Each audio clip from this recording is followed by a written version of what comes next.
Assalamualaikum warahmatullahi wabarakatuh. Pemirsa Masumi TV, kita jumpa lagi ya di seluruh Indonesia ini menyaksikan acara kita Dialog Masumi TV dengan Ketua Umum Partai Masumi Bapak Dr. Ahmad Yani SHMH. Nah, pada sore hari ini kita bicara-bicara santai tapi ini serius masalahnya tentang daftar calon tetap ya untuk DPR ya seluruh tingkatan, dan juga kita nanti akan mengaitkannya dengan penetapan pencapresan, artinya calon presiden dan wakil presiden yang akan ditetapkan oleh KPU sekitar tanggal 13-an. Nah, di situ kita ketahui ada kaitannya dengan persyaratan pencapresan, terutama soal syarat usia yang kita ketahui polemik tentang putusan MK nomor 90 ya, soal syarat usia itu masih belum tuntas, apalagi dikaitkan dengan Majelis Kehormatan Mahkamah Konstitusi sekarang sedang bersidang untuk memutuskan apakah yang terjadi pelanggaran etika ya di Mahkamah Konstitusi terkait dengan putusan 90 itu. Nah, untuk membahas ini di sebelah kanan saya Pak Ahmad Yani sudah siap dengan komentar dan tanggapannya. Silakan Pak Ahmad Yani. Bismillahirrahmanirrahim. Assalamualaikum warahmatullahi wabarakatuh. Pemirsa Masumi TV dari Sabang sampai Merauke maupun sahabat dan rekan kita diaspora, Kang Heri ya. Kita terima kasih dan kita tetap mohon untuk selalu mensubscribe ya, like, komen dan share.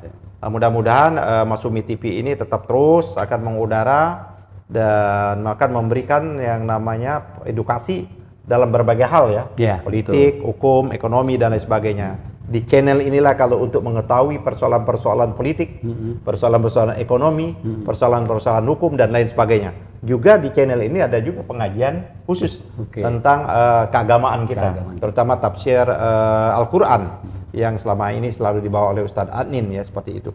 Baik Kang Heri, bahwa ini menjadi memang akan menimbulkan problema hukum yang cukup panjang, dan ini juga bisa menimbulkan legitimasi, ya kan, legitimasi keabsahan yang terus-menerus akan dipersoalkan. Kalau persoalan Gibran ini kan khususnya untuk Gibran. Kenapa persoalannya Gibran ini adalah yang cawapresnya Pak Prabowo ini? Karena menurut undang-undang dia tidak memenuhi syarat. Kenapa tidak memenuhi syarat? Karena umurnya belum 40 tahun. Itu menurut undang-undang.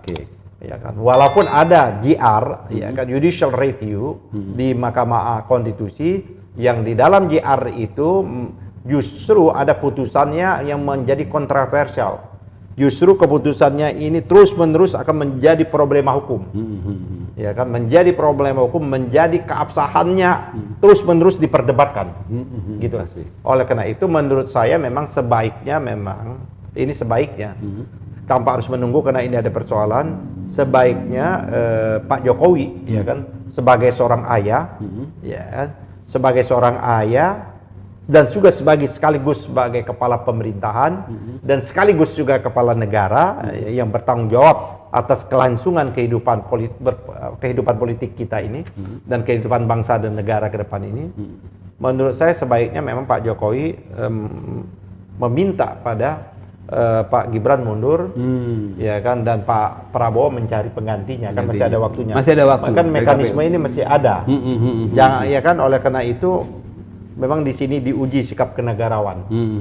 Kan pemilu ini tidak hanya sekedar, ya kan, menghasilkan presiden dan wakil presiden hasil pemilu, tapi juga dia harus memberikan kepastian, ya kan, bahwa kepastian dan tidak menimbulkan polemik problema hukum di kemudian hari yang terus-menerus menjadi persoalan.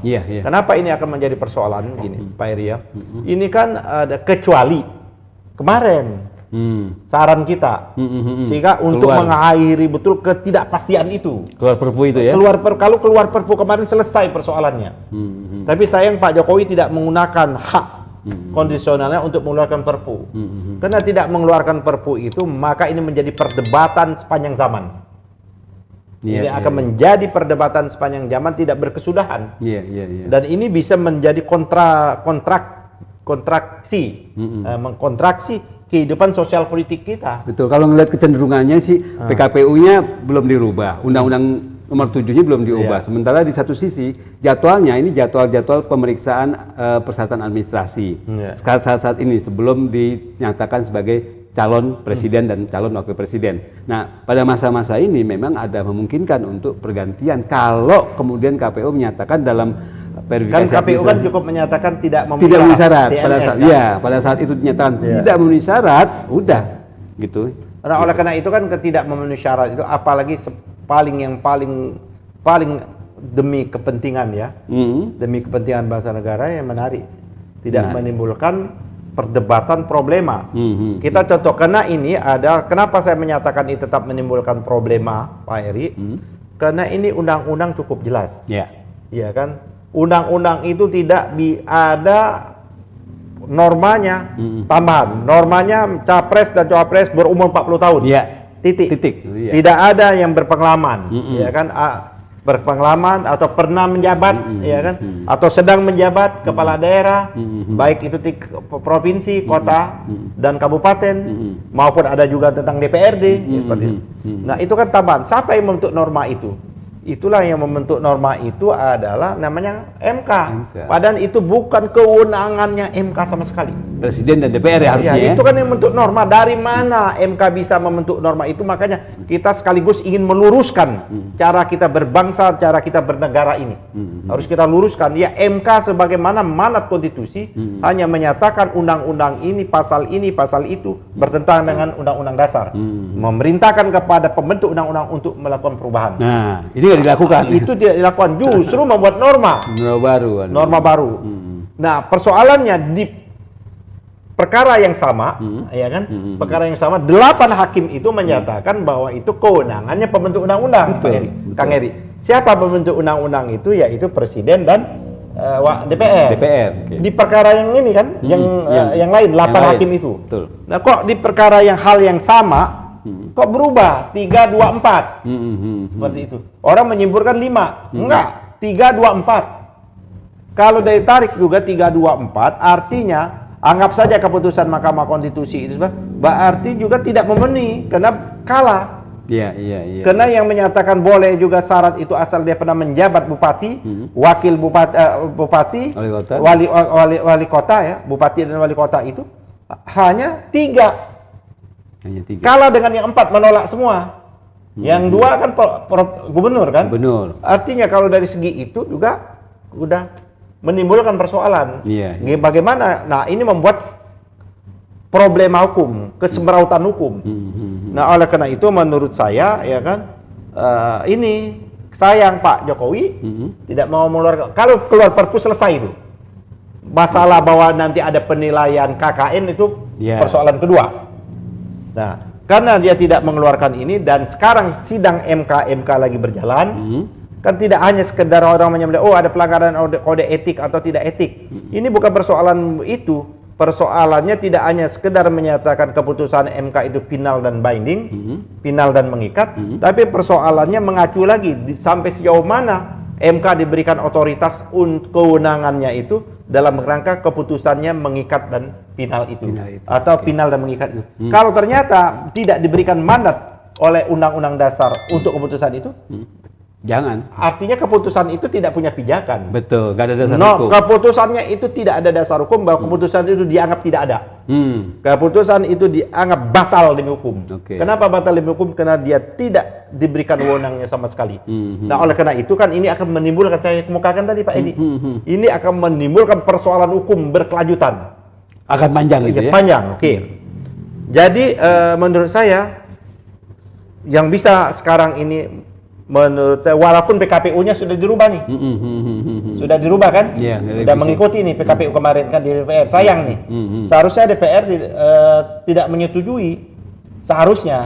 Komisi 2 ini tidak menyetujui, kenapa? Karena ada di sini 3-2-4 tadi kan, nah, tapi ya sudah terlanjur, tapi prosesnya adalah si Gibran pada proses pendaftarannya, PKPU-nya belum dirubah. Betul. Ya kan? Betul. Proses mendaftar dia. Pada saat mendaftar ya? Iya dong, pada saat mendaftar. Proses pendaftarannya kan ditutup sudah. Pada waktu pendaftaran sudah ditutup, bahwa PKPU itu tidak dirubah. Baru kan dirubah kemarin atau beberapa hari yang lalu. Artinya si Gibran ini juga tidak memenuhi syarat juga berdasarkan PKPU itu. Betul. Pada saat pendaftaran. Nah, jadi nggak bisa bahwa sekarang karena sudah dirubah boleh. Loh sekarang orang dia daftar kemarin, karena hukum tidak berlaku surut, ya kan? Tidak bisa kecuali adalah proses pendaftarannya itu belum ditutup. Betul. Ini kan belum ditutup nih. Betul. Sekarang kan sudah ditutup, sudah close. Nah, pendaftarannya dimulai tanggal berapa kemarin? Tanggal 19 atau 18? Ya, apa 19? 19 ditutup tanggal 25 kan? Nah, sedangkan PKPU-nya dirubah tanggal berapa? Yang kemarin ya, Jumat itu ya. Ya kan tanggal 28 atau tanggal 29 hari Jumat ya. Nah, berarti setelah ditutup pendaftaran. Betul. Artinya setelah berakhirnya pendaftaran itu sendiri. Nah, proses berikutnya adalah proses pemeriksaan. Verifikasi. Jadi proses verifikasi ini merujuk pada tetap aturannya, ada aturan pada waktu pendaftaran. Inilah yang menurut saya menimbulkan persoalan hukum terus-menerus. Kalau kalah nggak masalah, kalau menang ya betul. akan digugat terus-menerus. Apalagi kalau misalnya kita ketahui sebetulnya terlambat ya, kalau KPU merevisi PKPU itu sebetulnya terlambat gitu ya. Tapi tetap dipaksakan. Terkesan sekali ada nggak terlambat dong Pak Eri. Nggak terlambat dalam pengertian harusnya dari awal pendaftaran, sebelum pendaftaran itu revisi undang-undang. Nggak bisa ada undang-undangnya belum diputus oleh MK. Apalagi undang-undangnya belum diputus MK. Bagaimana dia mau merevisi PKPU? Nggak, artinya pada saat misalnya KPU tempo hari sebelum ada putusan MK udah bersiap-siap bahwa nanti pada saat putusan MK turun kami akan merevisi PKPU. Undang-undangnya karena belum ada. DPR juga masih reses. Betul. Memang nggak bisa ini, nggak bisa. Memang nggak ada ruang. Memang nggak ada ruang ya? Nggak ada ruang, DPR-nya reses. Betul. Baru DPR masuk itu hari Jumat atau hari Kamis. Proses pendaftaran sudah ditutup. Betul. Gitu loh. Jadi nggak ada ruangnya sama sekali. Itulah kita kan sudah diskusi berkali-kali, Kang Eri. Betul. Padahal kemarin itu masih bisa jalannya kalau Presiden mengeluarkan Perpu. Itu nggak dilakukan. Nggak dilakukan. Artinya proses ini kalau tetap KPU, ya kan, menerima proses pendaftaran ini, menurut saya cacat hukum. Dan ini akan menimbulkan problema hukum panjang. Sepanjang durasi masa jabatan itu. Kalau terpilih. Ya kan, tapi ini juga tetap menimbulkan kajian dan persoalan hukum yang tidak akan hilang sepanjang zaman. Dan oleh karena itu memang dua ya kan tadi KPU menurut saya di TMS-kan saja. Di TMS-kan ya. Itu lebih gampang di TMS. Tidak memenuhi syarat. Nah, proses di sini apalagi nanti kalau proses MK ini ternyata terbukti ada pelanggaran kode etik, terbukti juga ada pelanggaran prosedural, terbukti juga bahwa ini bukan otoritas dan kewenangan dan sebagainya. Nah, itu menimbulkan problem semakin kompleks persoalan kita. Walaupun KPU udah merevisi PKPU-nya, kalau keputusannya ternyata dianggap bersalah, berarti bukan bersalah, dianggap salah dan keliru. Nah, oleh karena itu memang akhirnya menimbulkan hal-hal kegaduhan yang tidak perlu seharusnya. Ya. Kalau kita bisa menahan syahwat kekuasaan. Syahwat untuk berkuasa terus-menerus itu, ya kan kita tahan, tidak akan menimbulkan problem ini seperti itu. Nah, oleh karena itulah maka Pak Eri sekali lagi, kan kawan-kawan DPR kita dorong juga tadi pada tema berikutnya melakukan hak angket, bahkan bisa perlu hak menyatakan pendapat, maksulan dan hak menyatakan pendapat itu menurut saya akan berhenti, ya kan? Stop karena orang Indonesia yang cepat memaafkan, ya kalau ada jiwa kenegarawan dari baik Pak Jokowi, si Gibran sendiri maupun Pak Prabowo. Kan simpel seperti itu. Gitu aja ya. Kenapa Pak harus ngotot kayak gitu loh? Ada kesadaran dari dalam diri sendiri untuk menarik pencalonan kan Gibran. Masih ada proses bisa penggantian kan? Betul, masih kayak ada pilkada kan kalau ternyata berhalangan bisa diganti. Betul, bisa itu. Betul. Nanti siapa yang mengganti kan tergantung Pak Koalisi Indonesia Maju itu sendiri. Itu Pak Edi. Ya, terima kasih Pak Ketua Umum. Kita berharap. Kapan pendaftarannya terakhir? Proses pemeriksaan terakhir? Verifikasi. Sebelum tanggal 13 itu sudah selesai. Ya. Sebelum tanggal 13 sudah selesai. Jadi memang tanggal 13 itu nanti hari Senin besok tanggal 7 MK putus ya. Kita lihat tunggu aja ntar. Walaupun apapun keputusan MK, keputusan apapun, tetap ini akan menimbulkan problema hukum dari. Oke. Sangat serius tuh problema hukumnya ya. Terima kasih Pak Ketua Umum. Kita akhiri diskusi kita sore hari ini. Mudah-mudahan tetap like, subscribe, kemudian share dan komen acara kita ini. Pemilu dilarang, NKRI terancam. Billahi taufik wal hidayah. Wassalamualaikum warahmatullahi wabarakatuh.